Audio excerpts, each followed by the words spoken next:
ตอนนี้ประจวดกำลังกินนะครับ อ่าลากเบ็ดนะครับน้องจุกนะครับตัวเลขนะครับเรือยังไม่ถึงหมายวิ่งแล้วก็ตอนนี้จับแล้วนะครับ จับปลาลากครับ ประจวดตอนนี้ประจวดกำลังกินนะครับ อันนี้น้องจุก เบ็ดมา นะครับ อ้าวปลาถุงตัก โอ้ แรกกระติก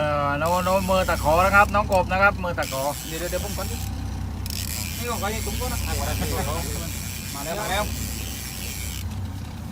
รวดมาแล้วรวดมา น้อง แล้ว ชายออกหน่อยนะน้องชาย รวดมาแล้วรวดมาแล้ว ตัวแรกนะครับ โดยน้องจุกนะครับ ปลาลากนะครับ ของชมพงตัวแรกนะครับตัวแรกติดปากการังแล้ว ไปเสียแล้วนะครับ500 บาท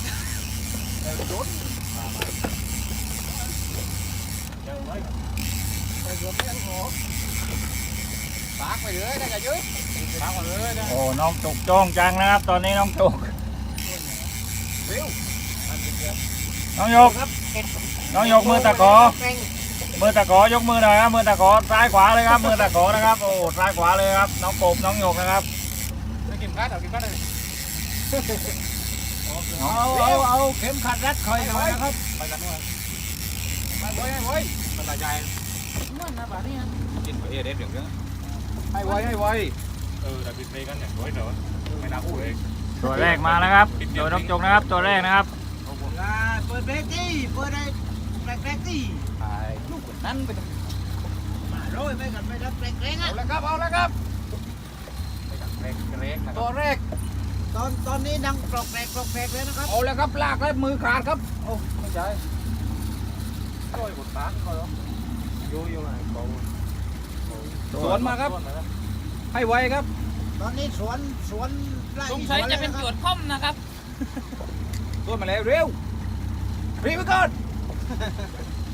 ให้มือกวนก็มีนะครับตีมานกวนก็มีนะครับ ไม่ใช่ว่าตีมานตกอย่างเดียวนะครับ วันนี้ที่เดี๋ยวผมถ่ายให้ เร็ว ให้ ให้ไว ไปปูดแปดตัดน้ำ30,000 ไปเอาหัวไปเลยตัวหนึงแต่ว่าพุทธลัด เร็ววัน ต้องมาซับตรงนี้ดิ ไปต้องให้บุญที่เม็ด ก็ ก็วินมึงมาแล้ว ก็ปั่นยาวที่เขาตื่นตึ้งอ่ะ เฮ้ยแบบปืนไปดิปืนได้ปืนจริงไง มาเลยเร็วเร็วโอ้ย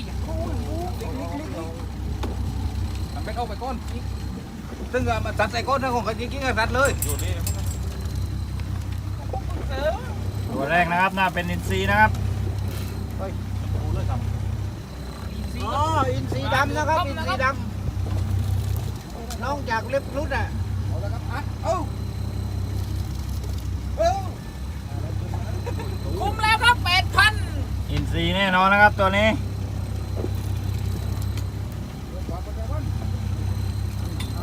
เอาเกี่ยวข้าง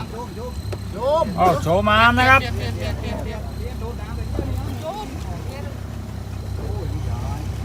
จะลากว่าเอากระมง